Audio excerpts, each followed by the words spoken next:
रक्षित, रक्षित, इकडे ये जरा. ये ना जरा, माझं तुझ्याकडे काम आहे. जरा समोर. तू तुझा मोबाईल बाजूला ठेव.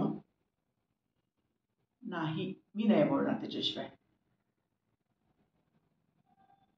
मला माहिती आहे तुझं सगळं सगळं लक्ष सध्या बोलताना मोबाईलमध्ये का, तर तुला तुझा व्यवसाय मोठा करायचा आहे.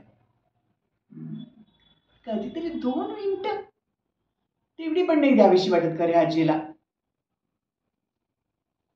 आणि नंतर तुला कुठे वेळ होणार आहे? मग माझी नाचसुंजी येणार आहे.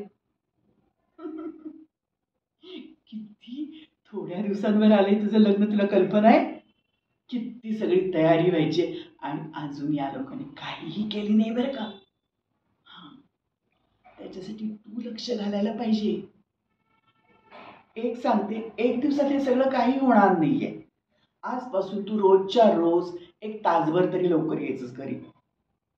तर शॉपिंग होईल, तर काही घरातल्या गोष्टी पूर्ण होतील. तुझ्या घराचं डेकोरेशन, रूमचं जे काय करायचं ते करून घेता येईल.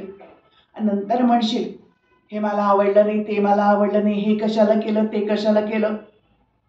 चालणार नाही हा, सांगून ठेवते.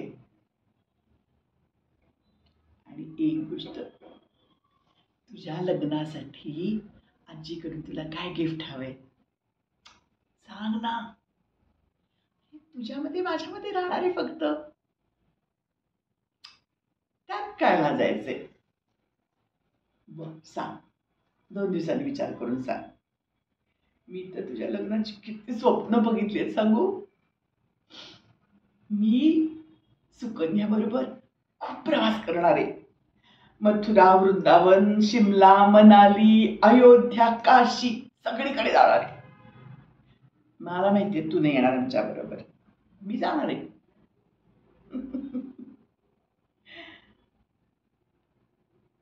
आणि एक गोष्ट, मी हे काय ऐकते, सुकन्येशी लग्न करायला तुला दुसऱ्यांदा का विचार करायचा होता? आणि विचार करून तू आत्ता हो म्हणालायस, काय कारण आहे? काही खटकतंय का बेटा तुला? काही अडचण आहे का? दोघांमध्ये काही वाद झालाय का, भांडण झालंय का? मला तर असं वाटतं की तू हर क्षणी आनंदात राहावंस.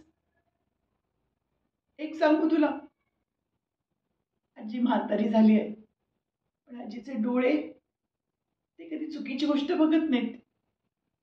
आणि जीभ आहे ना माझी, कडवट वाटते लोकांना, पण नेहमी नेहमी खरंच बोलते. तुझ्यासाठी एक गोष्ट सांगू बेटा, सुकन्या खूप छान मुलगी आहे, गुणी मुलगी आहे. तुला खूप खुश ठेवेल, आनंदात ठेवेल. तुमच्या दोघांचा जोडा काय छान दिसतो सांगू. कळत नाही तुला. मी तर रोज प्रार्थना करते देवाजवळ की लवकरात लवकर तुमचं लग्न होऊ दे आणि घरामध्ये परत एकदा खूप आनंद येऊ दे.